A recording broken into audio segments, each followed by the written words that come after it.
बच्चों, second year AHDP में gynaecology में हम एनेस्ट्रस के कारण जो है वो डिस्कस कर रहे थे। तो इनमें आज जो शुरू करने जा रहे हैं, इसमें अन्य कारणों में जहाँ हमने पहले डिस्कस कर लिए हैं, अन्य कारणों में पौष्टिक आहार की कमी। पौष्टिक आहार की कमी, अगर पशु को पौष्टिक आहार नहीं मिलता तो उसमें मदहीनता, यानी कि इसमें साइलेंट हीट, लुप्त मदहीनता जो है वो, या वीक स्टम आती है। तो पशु के आहार में निम्न कमी होगी तो पशु में प्यूबरिटी की उम्र देरी से आती है। प्यूबरिटी यानी कि वो एज जिस पे हम कहते हैं कि ये मैच्योर हो गया, मेल और फीमेल। प्रजनन अंगों का विकास सुचारू रूप से नहीं हो पाता तथा अथवा भ्रूण का भी गर्भपात हो जाता है आदि, इसमें भी पशु में मदहीनता आने की संभावना ज़्यादा रहती है। पशु के आहार में विटामिन मिनरल्स की कमी का आ जाना, और विटामिन में से हैं विटामिन A, E, D, और मिनरल्स में कैल्शियम, फास्फोरस और आयोडीन विशेष तौर से, आदि से भी पशु मद में नहीं आता। पशु को संतुलित आहार नहीं देते हैं तो पशु अधिक मोटा यानी कि ओबेसिटी आ जाती है, जिसमें ओवरी के चारों तरफ ये जो फैट है वो इकट्ठी हो जाती है तथा पशु में नियमित ओवुलेशन नहीं हो पाता तथा हार्मोन्स का अवशोषण भी हो जाता है। फैट में हार्मोन्स का अवशोषण, हमें पता है कि जितने हार्मोन हैं फैट सोलुबल, वो जो है फैट में जो है वो अब्जॉर्ब हो जाते हैं, जिससे पशु कई बार मद के लक्षण प्रदर्शित नहीं कर पाता तथा एनेस्टर की श्रेणी में आ जाता है। बुढ़ापे में अगर उम्र ज़्यादा हो जाती है तो दांत जैसे टूट जाना, जिसमें पशु जुगाली आसानी से नहीं कर पाता, और वो चारा पचता नहीं है, शरीर को लगता नहीं है। तो जैसे चाहे हम जो उसको खिला रहे हैं, जब वो शरीर को नहीं लगेगा तो भी वो पशु कमज़ोर होता है और वो स्ट्रेस के साइन जो है नहीं प्रदर्शित करता। नेक्स्ट जो है इसमें वो है लंबी कमजोरी पैदा करने वाली बीमारियां। एनेस्ट्रस की जो कारण है ना, उसमें से ही लंबी कमजोरी पैदा करने वाली बीमारियां। तो लंबी कमजोरी करने वाली यानी कि क्रोनिक डिजीजेज कौन कौन सी हैं? टीबी है, ट्यूबरकुलोसिस, इसके बाद में लेप्टोस्पायरोसिस, ये इसको ठीक कर लें, ये पी है, इसको लेप्टोस्पायरोसिस। उसके बाद में विब्रियोसिस, हमने पीछे तीनों बीमारियां पढ़ भी ली हैं, ब्रुसेलोसिस, विब्रियोसिस, ट्राइकोमोनेसिस। तो आपको पता है इसके अंदर अबॉर्शन होता है। तो ये जो विब्रियो फीटस होता है, ये इसको विब्रियो फीटस कर लें, ये TR नहीं है, विब्रियो फीटस। जब विब्रियोसिस में विब्रियो फीटस होता है, इन्फेक्शन होता है और बच्चा जो है वो डेड हो जाता है, तो ये इसी कारण से लंबी बीमारी। और ये जब ये बच्चा डेड हो जाता है, अबॉर्शन हो जाता है, तो काफ़ी लंबे समय तक जो है पशु फिर हीट में नहीं आता। जॉन्स डिजीज अभी हमने पढ़ा, जॉन्स डिजीज, पैराट्यूबरकुलोसिस अभी हमने जो है वो पढ़ा है मेडिसिन में। आर्थराइटिस, जोड़ों की सूजन, अगर ऐसी बीमारी हो जाती है तो पशु कमज़ोर होता है और इसमें एनेस्टर के लक्षण दिखाई देते हैं। अब ये लक्षण सारे हो गए, अब हम लेते हैं इसमें ट्रीटमेंट क्या करेंगे। ट्रीटमेंट ऑफ एनेस्ट्रम, मदहीनता का उपचार। मदहीनता का उपचार इस बात पर निर्भर करता है कि इस रोग का कारण क्या है तथा प्रजनन अंगों का रेक्टल विधि द्वारा परीक्षण जो है वो करना अनिवार्य है, क्योंकि कितने कारण हैं उसमें से अब कैसे पता चलेगा कि कौन सा कारण है उसमें। अगर जानवर हीट में नहीं आता, तो मैंने कल शायद या परसों अपने लेक्चर में ये फोलिकुलर सिस्ट और ल्यूटियल सिस्ट के बारे में बताया था। तो ल्यूटियल सिस्ट में पशु एनेस्ट्रस में चला जाता है, जबकि फोलिकुलर में बार बार जो है वो कंटिन्यू है, जो निम्फोमेनिक रहता है। तो ये मैंने कल आपको बताया, तो ये भी तो एक कारण है। तो रेक्टल विधि से हमने पहले देखना है, चेक करना है कि कहीं कोई सिस्ट तो नहीं। तो पहला तो इसमें है, सबसे पहला इसमें आता है प्रबंध कार्य प्रणाली में सुधार। क्योंकि हमने पीछे पढ़ा कि न्यूट्रिशनल जो है डाइट है वो प्रॉपर अगर नहीं मिलती है, मैनेजमेंट प्रॉपर नहीं होता, तो पशु जो है वो हीट के लक्षण प्रदर्शित नहीं करता। अगर करता है तो वो साइलेंट हीटर होता है, हमारे ऑब्जर्व में नहीं आता। तो इसके लिए हमें मैनेजमेंट इसमें क्या करना होगा, ये बड़ा सुंदर इन्होंने बताया। पशु को दिन में कम से कम एक बार नज़दीकी से दूध निकालते समय, तो हमारे को 10, 15, 20 मिनट लगते हैं, तो सुबह शाम जब दूध निकालते हैं तो उसको ऑब्जर्व करना बड़ा ज़रूरी है। पशु का ब्रीडिंग रिकॉर्ड संधारित करना है, अच्छा रहता है हर पॉइंट ऑफ व्यू से, मैनेजमेंट पॉइंट ऑफ व्यू से। पशु को संतुलित आहार देना जरूरी है, नियमित व्यायाम कराना जरूरी है, और वासेक्टोमी या कास्ट्रेटेड एक ही बात है, किए गए नर सांड जिनको हम टीजर कहते हैं, टीजर को मध्यकाल के निदान हेतु फार्म पर रखें। क्योंकि ऐसा जो है टीजर बुल जो है हमारे पास अगर होगा तो वो हमारे को जैसे ही साइलेंट हीटर कोई हमारा जानवर होगा, तो क्योंकि वो बोलता नहीं है, साइलेंट हीट है, हीटर में हीट है, तो वो डिटेक्ट कर लेगा उसको, तो जो वो उस पर माउंट करेगा, तो हमें पता चल जाएगा कि ये हमारे गाय या बछड़ी जो है वो हीट में है। तो अब हम उसको एआई या अच्छे जो है सांड है जो प्रॉपर हमारे पास रखा हुआ है इस कार्य के लिए, नेचुरल सर्विस के लिए, हम उसको नेचुरल सर्विस या एआई करवा देंगे। तो ये टीजर बुल जो है वो रखे जाते हैं। समय समय पर रेक्टल परीक्षण जो है करके कार्पस लूटियम को हटाना, सीएल को अगर है तो नियमित कार्पस ल्यूटियम को 2 विधियों द्वारा हटाया जाता है। अगर वो परसिस्टेंट है तो पीसीएल है तो मैनुअल रिमूवल है, हार्मोनल ट्रीटमेंट है। अन्य हाथ द्वारा हटाना, सीएल का हाथ द्वारा हटाना, रेक्टम में हाथ को डालकर ओवरी को उंगलियों द्वारा पकड़ अंगूठे की सहायता से हल्के हाथ से दबाकर हटाना। लेकिन निम्न बातों का ध्यान जो इसमें बड़ा आवश्यक है, अंगुलियों का अधिक दबाव ना तो रेक्टम की दीवार पर पड़े और न ही ओवरी पर, अन्यथा रेक्टम की दीवार फट सकती है अथवा ओवरी को नुकसान पहुंच सकता है तथा हल्का सा रक्तस्राव भी हो सकता है। और अगर ऐसा होगा तो एडिजन हो जाएंगे, ओवरी को यदि अधिक नुकसान पहुंचा तो एडिजन्स हो जाएंगे तथा बांझपन के हालात बन जाएंगे। ट्रीटमेंट के बजाय हमने और बड़ा रोग उसको जानवर को दे दिया। अगर ऐसा है तो उसमें हम एस्ट्रोजन थेरेपी जो है द्वारा मध्यहीन का उपचार करते हैं। एस्ट्रोजन थेरेपी तो मैंने अभी पीछे आपको एस्ट्राडायोल वोलिरेट का आपको डोज बताई थी, उसमें 4 मिलीग्राम से ज़्यादा हमने नहीं देना एक बार में, वो था। यहाँ इंट्रामस्कुलर सिंगल डोज, तो यहाँ डोज जो है 5 मिलीग्राम है, तो 4 और 5 मिलीग्राम में कोई विशेष अंतर नहीं है। तो इसको हमने सिंगल डोज में देना है। तो ये जो है 3rd, 4th और 8th और 9th day of stress cycle पे इसमें से एक बार हम इसको देते हैं। या इंजेक्शन डाई इथाइल स्टिलबेस्ट्रोल, वो भी मैंने कल आपको बताया था, जिसकी डोज वहाँ 40 मिलीग्राम बताई गई थी, लेकिन यहाँ इन्होंने 40 से 100 मिलीग्राम तक हम इसको कहा है कि दे सकते हैं। इसको हम repeat after 48 hours for 2 to 3 days भी कर सकते हैं, ताकि जो है जानवर हीट में आ जाए। इसमें इंजेक्शन ग्लूकोकॉर्टिकोइड प्लस एस्ट्रोजन इन मम्मीफाइड फीटस और पायोमेट्रा। कल मैंने आपको बताया था मम्मीफाइड फीटस और लेसेरेटेड। मम्मीफाइड फीटस जो वो है जिसके अंदर इन्फेक्शन नहीं होता और अंदर ही अंदर जो है वो अब्जॉर्ब हो जाता है। और पायोमेट्रा होता है जिसमें पस बन जाती है।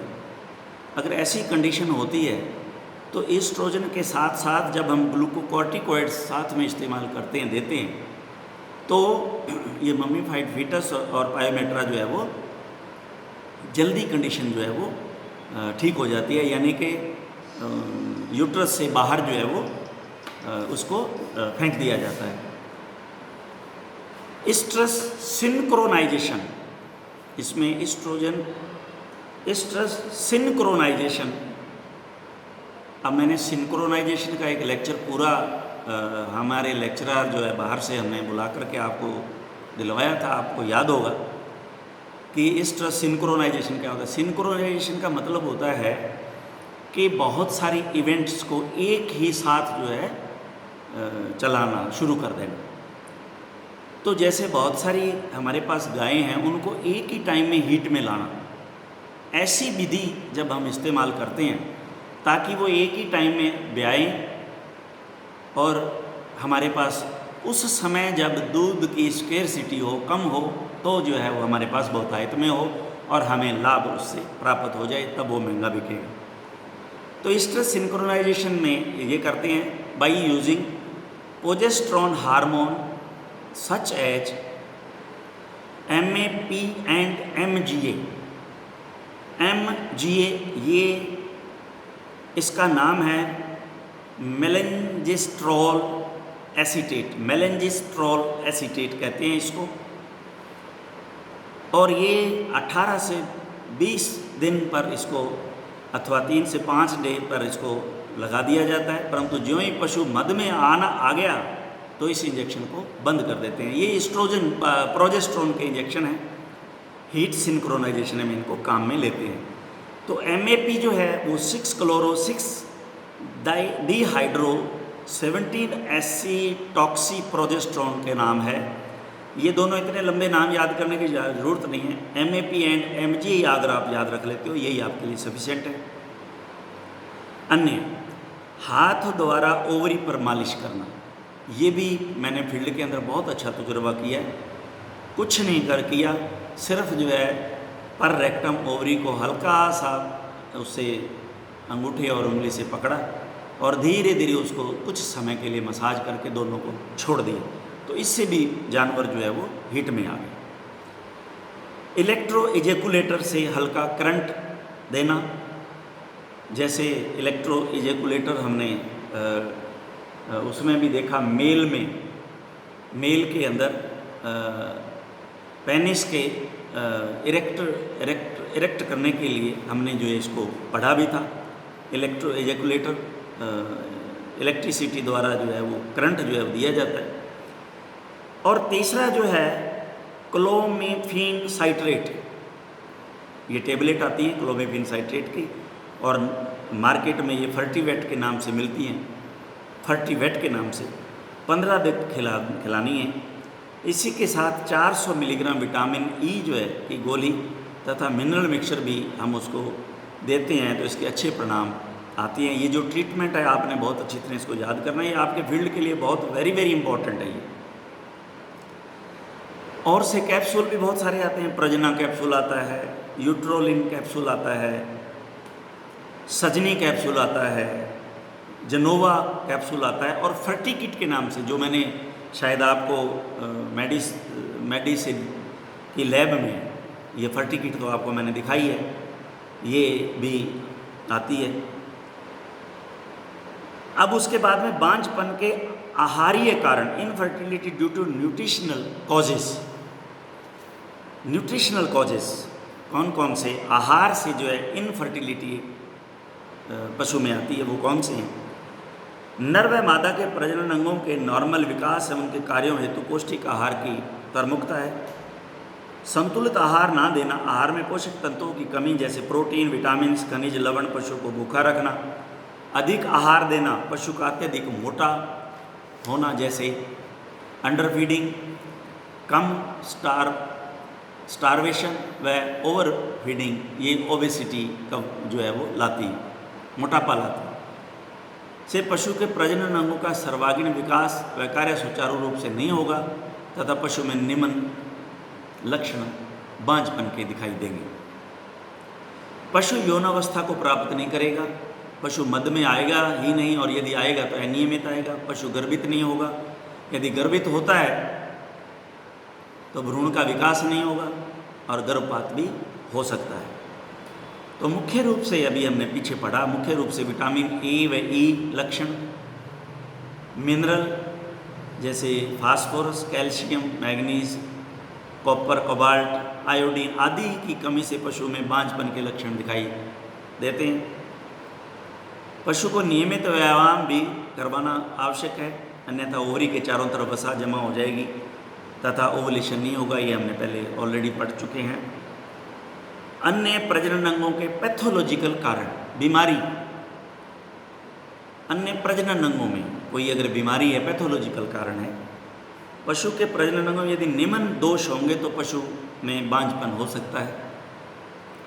सबसे पहला ओवरी जो है वो मेन है, इम्पॉर्टेंट है।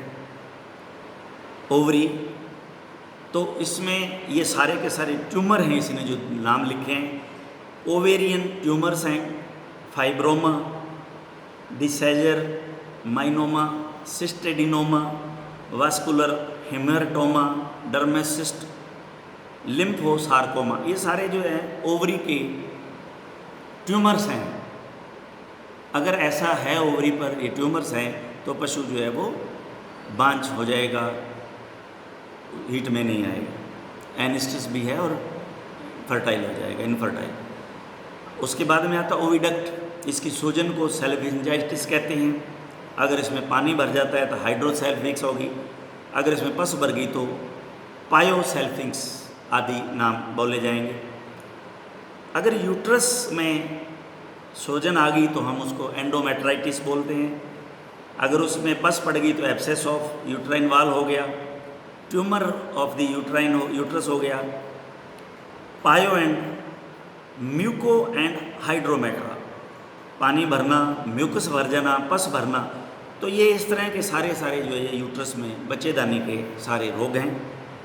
बच्चेदानी में ये इस तरह की अवस्था पाई जाती है। सर्विक्स की सूजन को हम सर्विसाइटिस बोलते हैं। सिस्ट हो सकती है, उसमें ऑब्स्ट्रक्शन हो सकता है, स्टीनोसिस ऑफ सर्विक्स हो सकती है। स्टीनोसिस कहते हैं नैरो हो जाना सर्विक्स का।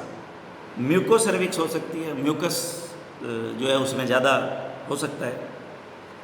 वेजाइना, इसमें सूजन आ गई तो उसको वेजिनाइटिस कहते हैं, और सिस्ट इनमें वेजाइना हो सकती है। वेस्टिब्यूल एंड वल्वा, वेस्टिब्यूल का सूजना वेस्टिबुलाइटिस हो गया, वल्वाइटिस वल्वा का, and tumour of the vulva. ये जो डिजीजेज हैं, पैथोलॉजिकल चेंजेज हैं, ये भी एक कारण बनते हैं इनफर्टिलिटी के। तो ये हमने आज जो इस लेसन को कंप्लीट हमने जो है कर लिया है। अब हमारे पास कुछ ड्रग्स हैं, ड्रग्स जो इनमें काम आती हैं। तो इनमें से आप जो है विशेष तौर से कॉमन जो ड्रग हमारे काम में आती हैं उन पे आप निशान लगा लें, उनकी डोज को अच्छी तरह से याद कर लें, उसके इंडिकेशन याद कर लें, ये बहुत ही इम्पोर्टेंट है। 181 जो है आपका पेज नंबर, आगे भी आपने इसको ध्यान से देखना है, वेरी इम्पोर्टेंट है। क्या लगाना है, अगर जानवर में कौन से लक्षण नज़र आते हैं तो इसमें से कौन सा हमने लगाना है। तो गोनेडोट्रोपिक में मैंने आपको बताया था, ब्यूसरलिन पीछे हमने पढ़ा था। ये रिसेप्टाल का है, 10 ml की वायल आती है, 5 ml इंट्रामस्कुलर इसको लगाते हैं, और फिर जो है 2.5 ml इंट्रामस्कुलर इसको at the time of AI जब करते हैं उसके साथ ही इसको 2.5 ml और लगा देते हैं। तो ये किस किस में काम आता है, एनिस्ट्रस में, साइलेंट स्ट्रस, फॉलिकुलर सिस्ट हमने पढ़ ली है। इन एनोवुलेशन, ओवा नहीं निकल रहा तो, डिलेड ओवुलेशन अगर लेट हो रहा है तो, इम्प्रूवमेंट ऑफ कंसेप्शन रेट, तो ये कंसेप्शन अगर कंसीव नहीं हो रही है तो इसके रेट को भी ये इम्प्रूव करता है, तो वो कंसीव हो जाएगी गाय। उसके बाद में हमारे पास ये गोनेडोन इन आता है, नाम जो हमारे ट्रेड नेम है वो ट्रेड नेम है फर्टेजिल और सिस्टोरेलिन के नाम से। सेम ही इसका यूज है, सेम डोज है। कोरुलोन अवेलेबल है हमारे पास, रेसेप्टाल भी मार्केट में अवेलेबल है। कोरुलोन आमतौर से यूज़ किया हुआ है। तो ये 1500 से 300 इंटरनेशनल यूनिट इंट्रामस्कुलर इसको लगाते हैं। सेम इनके इंडिकेशंस हैं। फोलीगोन अपने आप में बता रहा है फोलिकल को रिलीव करने के लिए, ओवा को रिलीज़ करने के लिए फोलीगोन इंजेक्शन 1000 इंटरनेशनल यूनिट वायल आती है। तो ये 1500 से 3000 इंटरनेशनल यूनिट इंट्रामस्कुलर आईवी इसको भी यूज़ लेते हैं। तो जब ट्रू एनिस्ट्रस या सुपर ओवुलेशन के लिए इसको काम में लाते हैं। सुपर ओवुलेशन, एक ओवा से ज़्यादा ओवा अगर हमने प्राप्त करने हो तो सुपर ओवुलेशन। उसके बाद में हाइड्रोक्सी प्रोजेस्ट्रॉन ड्यूराप्रोजन, ये प्रोजेस्ट्रॉन है, 2 ml के एम्प्यूल में आता है, 250 mg भी आता है, 500 mg आता है, 750 mg भी आता है। तो ये जब थ्रेटन्ड अबॉर्शन होता है, अबॉर्शन होगा ही होगा, थ्रेटन होगा ही होगा, एक बार 2 बार हुआ तो इसको हम यूज़ में लेते हैं हैबिचुअल अबॉर्शन में। और अर्ली एम्ब्रियोनिक डेथ, EED बोलते हैं इसको, तो इसको 500 मिलीग्राम इंट्रामस्कुलर इसको देते हैं। इसके बाद में PGF2 अल्फा एनालॉग्स, ये क्लोप्रोस्टिनोल के नाम से है और ये भी वेरी वेरी इंपॉर्टेंट है, इसको इंपॉर्टेंट लगा लेना। वेटमेट के नाम से 2 ml वायल में आता है और ये बहुत ही इंपॉर्टेंट है क्योंकि ये फील्ड के अंदर बहुत ही ज़्यादा काम में आता है। जहाँ पे ल्यूटियल सिस्ट हो, देखिए वो पहले जो हमने काम में लिया रिसेप्टल, वो फोलिकुलर सिस्ट में आया, लेकिन ल्यूटियल सिस्ट में ये काम करेगा, उसको ब्रेक करेगा। उसके बाद में ये मम्मीफिकेशन में काम आता है। मम्मीफाइड फीटस जब हो जाता है और वो बाहर नहीं आ रहा तो उसको बाहर निकालने के लिए इसको इंजेक्शन को 2 ml इंट्रामस्कुलर लगा देते हैं। अगर पस पड़ गई है यूट्रस में, पायोमेट्रा में, साइलेंट हीट में, स्ट्रेस में, और इंडक्शन ऑफ पार्चुरेशन, पार्चुरेशन की शुरुआत करने में, यानी कि पार्चुरेशन को करवाने में। उसके बाद में आता है डाइनोप्रोस्ट 5 मिलीग्राम पर ml। ये आमतौर से ल्यूटालाइज 5 ml के नाम से हमें मिलता है। ये भी इम्पॉर्टेंट है, जनरली ये लगाना ऊपर वाली कंडीशनों में पड़ सकता है। ये ल्यूटेलाइज, ये ल्यूटियल सिस्ट में भी काम आएगा, ये ऊपर वाले सारे इसी में काम आते हैं। और ये 5 ml लगाया जाता है इंट्रामस्कुलर। ये डोज उसकी 2 है, इसकी 5 ml। लिप्रोस्टॉल 7.5 मिलीग्राम प्रोसॉल्विंग के नाम से आता है और सेम इसके यूजेज हैं और डोज 2 ml। उसके बाद में टायाप्रोस्ट इलीरेन 10 ml वायल है, 5 ml इंट्रामस्कुलर आईवी और सबकट इसको दिया जा सकता है, सेम इसके यूजेज हैं। इसके बाद में एस्ट्राडियोल हमने पढ़ा है, वोलेरेट 10 mg पर ml के नाम से आता है। प्रोजिनोन डिपूट के नाम से, ये सेम मम्मीफिकेशन, ये मैसीरेशन में भी, मैसीरेशन मैंने आपको बताया था कि मैसीरेशन के अंदर बच्चा जो इन्फेक्शन हो जाता है उसके अंदर और सड़ गल जाता है। मम्मीफिकेशन में इन्फेक्शन नहीं होता। पायोमेट्रा, यूट्राइन इनर्शिया और यूट्राइन इन्फेक्शन के अंदर ये काम आता है। 3 से 10 मिलीग्राम इसको इंट्रामस्कुलर लगाते हैं और 10 मिलीग्राम 1 ml में ये होता है, तो लगभग 1 ml ही डोज इसकी लगभग आई है। नेक्स्ट जो है डिस्कस हम नेक्स्ट जो है लेक्चर में करेंगे। काफ़ी डोजेज हैं अभी इसकी, ड्रग्स, उनके नाम, ट्रेड नेम और यूजेस, ये हम नेक्स्ट उसमें लेंगे। Thank you.